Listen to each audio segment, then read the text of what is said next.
They returned to the post, and then the press was allowed to come into the room and photograph the casket, and then the room was open to the public. I guess it wants me to hurry. Shortly after 4 p.m., the slow procession to the train station began. We're going to stop doing that. I don't know why it's doing that.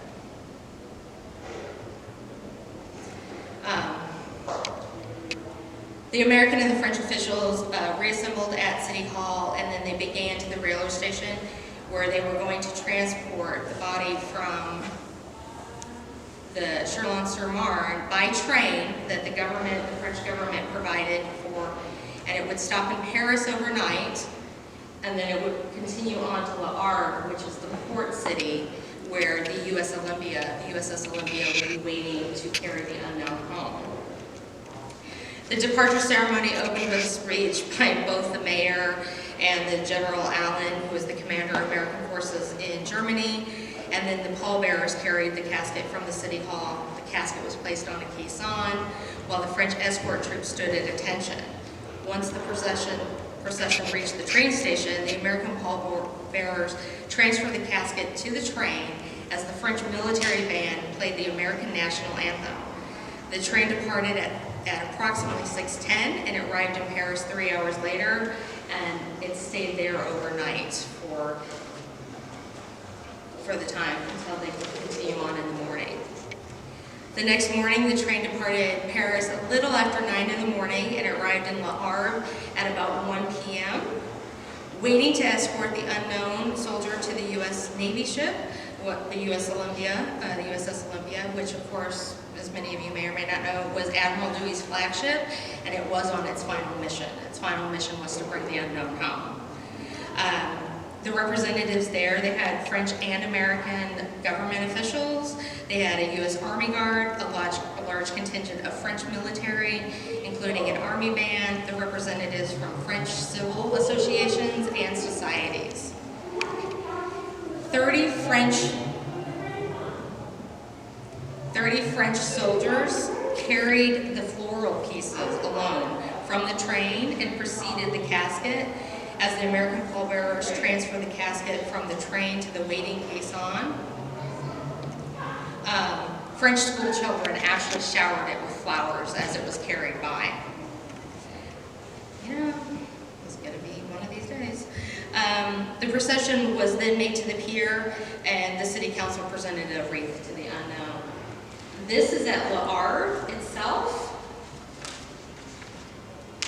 where he was given the highest military honors from France, presented by Andrew Maginot, who, as you may or may not know, inspired the Maginot Line, which didn't end up working as well as it should, but he was the Minister of Pensions, but this is the first foreigner to receive the highest French honor decoration, which is called the Grand Cross of the Legion of Honor.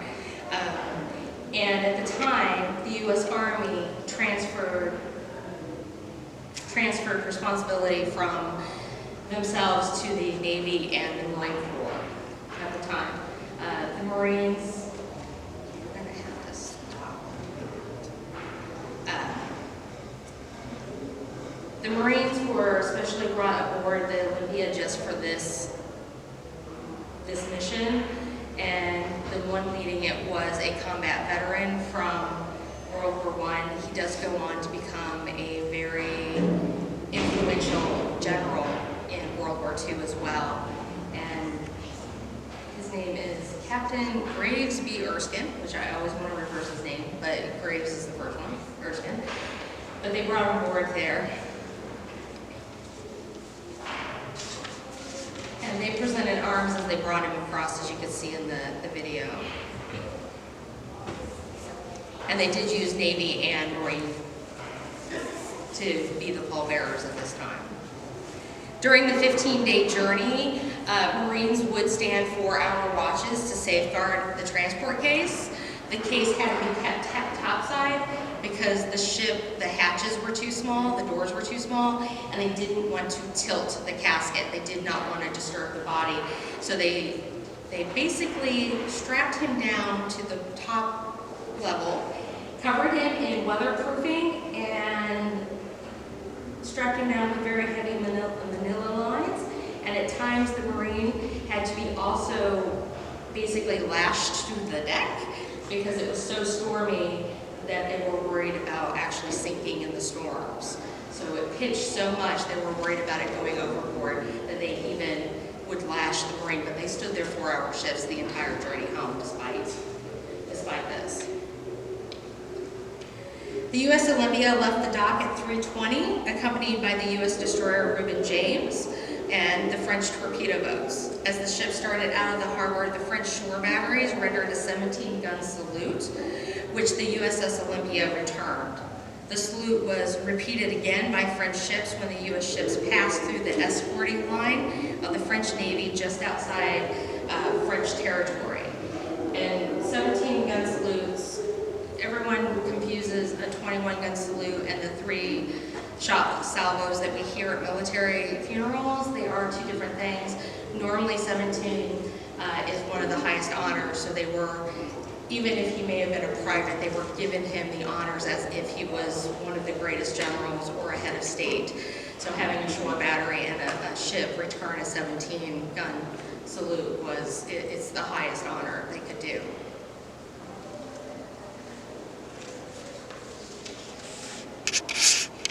On 9 November, let's try this again. On 9 November, about 4 p.m., the USS Olympia enters the Potomac and reaches the U.S. Navy Yard in Washington, D.C.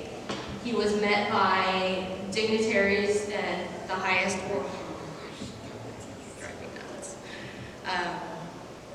but he was met by heads of most of the services. Pershing was there, General Pershing, who was the general of the armies. You had the military district of Washington's commander there. The commandant of the Marine Corps was there.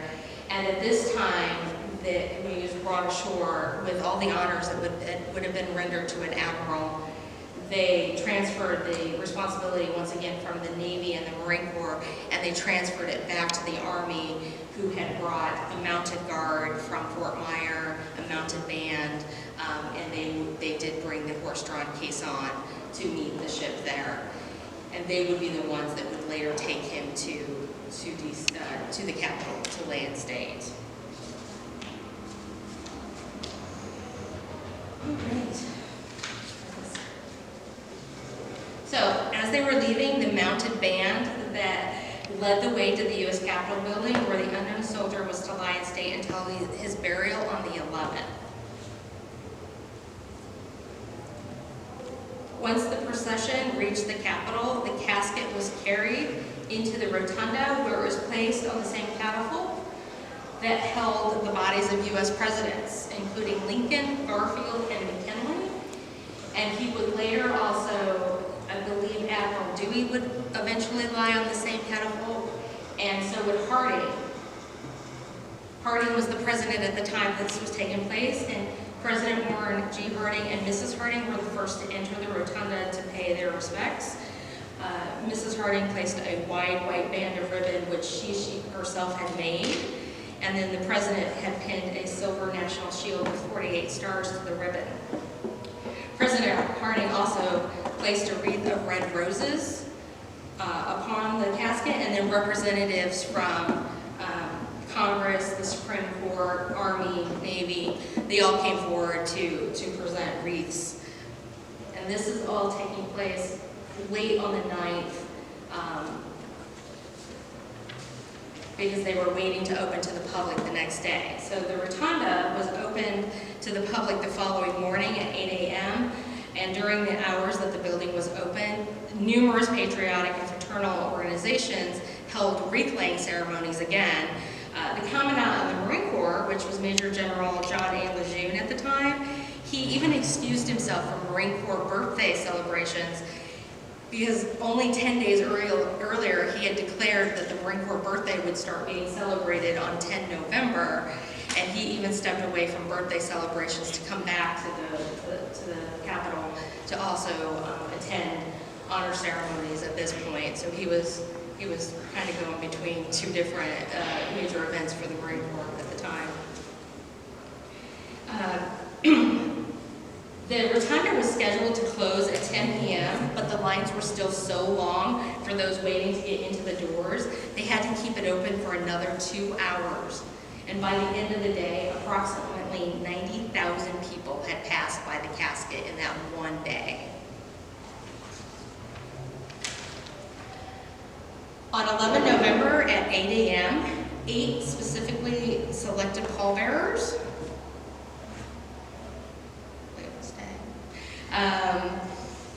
which for the Marine Corps also included Marine Gunnery Sergeant Ernest A. Jansen. That one actually worked for me. He has his own very interesting story, including a name change and desertion from the Army, but that's another story. They carried the casket down from the rotunda and brought it down to another waiting caisson. While the Army band on the plaza played a dirge, military units stood to present arms, and a field artillery battery from Camp Meade, Maryland, who had been positioned on the National Mall near the Washington Monument, they started firing minute guns as the burial procession began making its way from the Capitol to Arlington National Cemetery. These guns would continue to sound every minute except for a brief pause at noon in observance of a 2-minute period of silence. So for the hours it took to get to Arlington, these guns were constantly firing.